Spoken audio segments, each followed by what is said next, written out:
मैं असफल क्यों हुआ? सिंह राशि। नमस्कार, मैं एस्ट्रो गुरुमा डॉक्टर ज्योति जोशी आप सभी ज्योतिष प्रेमियों का हार्दिक स्वागत करती हूँ। हम अत्यंत महत्वपूर्ण विषय पर श्रृंखला चला रहे हैं। वह विषय है कि मैं असफल क्यों हुआ। वास्तव में यह प्रश्न सभी के मन में उपस्थित होता है और सभी उसका उत्तर प्राप्त करने का प्रयास करते हैं। इससे विषय की गंभीरता आपको पता चल गई होगी। इस विषय का हम राशि के अनुसार शास्त्रोक्त पद्धति से विश्लेषण करने का प्रयास कर रहे हैं। उस अनुसार आज के भाग में हम सिंह राशि के असफल होने के कारणों को समझने वाले हैं।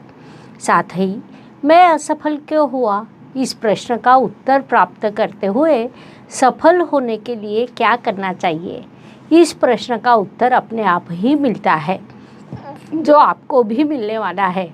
इसलिए आज के भाग को अंत तक देखना ना भूलें।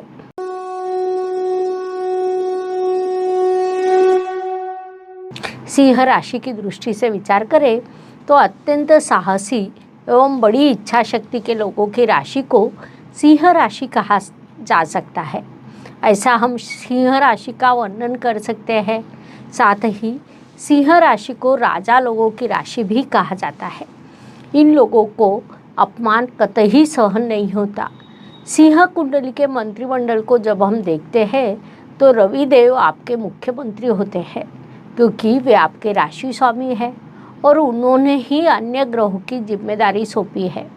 रवि देव ने सबसे महत्वपूर्ण अर्थात भाग्य की जिम्मेदारी मंगल देव को दी है। मंगल देव सिंह राशि के लिए भाग्येश और सुखेश होते हैं, अर्थात सुख और भाग्य, इन दो महत्वपूर्ण स्थानों की जिम्मेदारी राजा ने सेनापति को दी है। क्योंकि जैसे हमें पता है कि मंगल ग्रह को सेनापति कहा जाता है। सेनापति की इन दोनों राशियों को अर्थात वृश्चिक और मेष राशि को राजा द्वारा भले अच्छा विभाग मिले, सच कहे तो उचित व्यक्ति को उचित जिम्मेदारी देना यह राजा का कर्तव्य होता है। अब धन स्थान का विचार करें तो सिंह राशि के लिए धनेश बुधदेव होते हैं। रवि ने बुध ग्रह को अर्थात व्यापार के कारक ग्रह को धन और लाभ संभालने की जिम्मेदारी दी है। यहाँ भी राजा का अच्छा व्यवस्थापन दिखाई देता है, जिस कारण सिंह जातकों को अच्छी धन संपदा प्राप्त होने के अवसर बढ़ते हैं। उसके बाद आपकी कुंडली में परिश्रम का कार्य रविदेव ने शुक्र देव को दिया है। साथ ही कर्म करने की जिम्मेदारी भी शुक्र देव को ही दी है, क्योंकि सिंह जातक स्वयं कुछ नहीं करते, वे दूसरों से कार्य करवाते हैं। उसके बाद शिक्षा, मार्गदर्शन, क्रिएटिविटी, नया संशोधन अर्थात पंचम और अष्टम स्थान से संबंधित कार्य रविदेव ने गुरुदेव को दिया है। अर्थात सिंह राशि के कुंडली में गुरुदेव पंचमेश और अष्टमेश होते हैं। क्रिएशन, क्रिएटिविटी, नई शिक्षा, कला, खेल जैसी सभी चीज़ें पंचम स्थान से देखी जाती है। साथ ही कुंडली का अष्टम स्थान नए संशोधन का कार्य दर्शाता है। रविदेव ने इन सभी कार्यों की जिम्मेदारी गुरुदेव को दी है।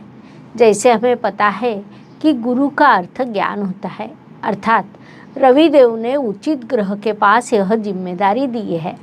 उससे भी महत्वपूर्ण बात है कि मकर राशि जो शनिदेव की श्रमिक राशि मानी जाती है, उसे कुंडली का षष्ठ स्थान अर्थात उपचय स्थान की जिम्मेदारी दी है।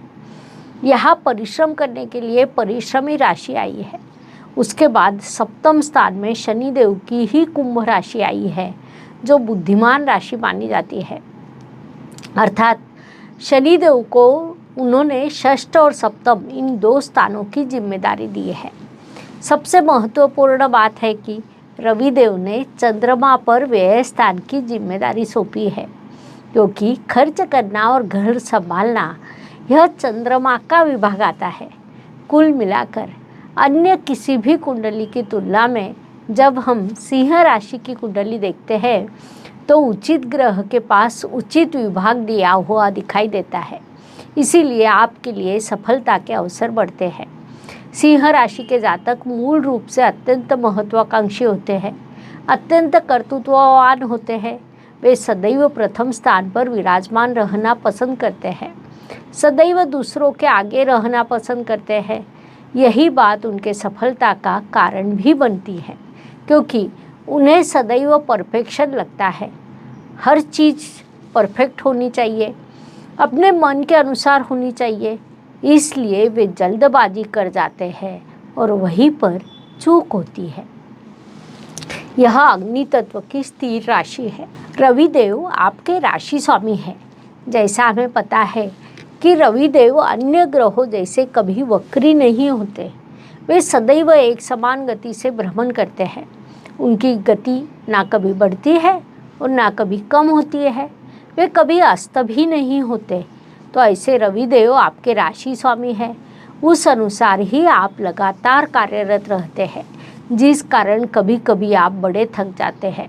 हर बार आपको परफेक्शन चाहिए होता है, जिस कारण कई चीज़ों को आप नज़रअंदाज कर देते हैं। किसी भी कार्य को परफेक्ट करने के लिए आप केवल उसी पर ध्यान केंद्रित करते हैं, जिस कारण अन्य महत्वपूर्ण कार्यों को आप नज़रअंदाज कर देते हैं, जिससे आपकी असफलता का एक कारण निर्माण होता है। एक और महत्वपूर्ण बात है कि प्रत्यक्ष अप्रत्यक्ष यदि कोई आपका अपमान करे, आपकी आलोचना करे, तो वह आपको कतई सहन नहीं होती, उससे भी आपकी असफलता का एक कारण निर्माण होता है। सच कहे तो इन चीज़ों को नज़रअंदाज करने पर आपको सफलता प्राप्त हो सकती है। इसलिए मैं सिंह राशि के जातकों को सदैव कहते रहती हूँ कि बोलने वाले की ओर ध्यान मत दो, क्योंकि बोलने वाले बोलते रहते हैं, आप उन्हें प्रतिसाद देते हैं, इसलिए आप पर प्रभाव पड़ता है। आप यदि उन्हें नज़रअंदाज करते हैं तो आपको होने वाली परेशानी रुक सकती है या असफलता भी रुक सकती है। इसके बाद एक और महत्वपूर्ण बात है कि मैं उचित हूँ। यह भूमिका कभी कभी उचित होती है, लेकिन जब हम ऐसी भूमिका लेते हैं कि केवल मैं ही उचित हूँ, तो कहीं न कहीं चूक होती है। उससे भी आपकी असफलता का एक कारण निर्माण होता है। कुल मिलाकर अत्यंत कर्तृत्ववान होकर भी छोटी छोटी कारणों से सिंह राशि को असफलता प्राप्त होती है।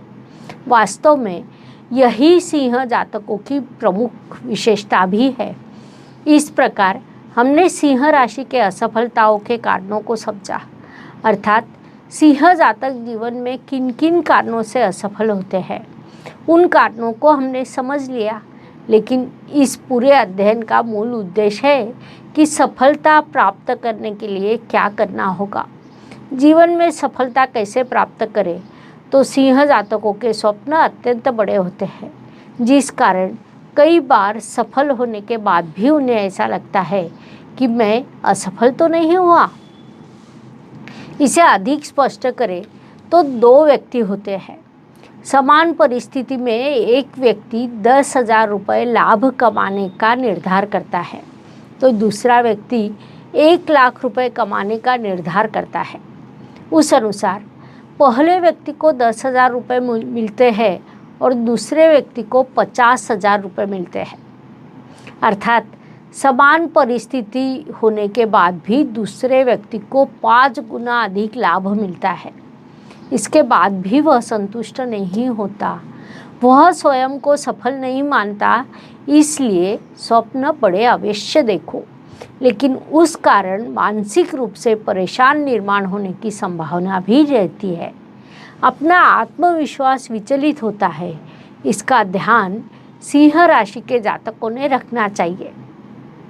बड़े स्वप्न देखते समय एक चीज़ मुख्य रूप से ध्यान में रखनी चाहिए कि यह अकल्पनीय है, अवास्तव है, जिस कारण आवश्यक नहीं कि वह पूर्ण होगा। वह भले ही कुछ मात्रा में पूरा हुआ हो, लेकिन मैं अगली बार और बड़ा स्वप्न देखकर बड़ा कदम रखूँगा, इसके लिए मैं नहीं रुकूँगा। यही से सिंह जातकों की सफलता शुरू होने लगती है। यह विश्व प्रकृति के नियमों से चलता है। वह नियम पहले से निर्धारित है कि सूर्य पूर्व दिशा से निकलेगा और पश्चिम दिशा में अस्त होगा। लेकिन सत्य को समझे तो सूर्य स्थिर होता है, अपनी पृथ्वी उसकी परिक्रमा करती है, इसीलिए हमारी दृष्टि महत्वपूर्ण होती है। सिंह राजा लोगों की राशि है।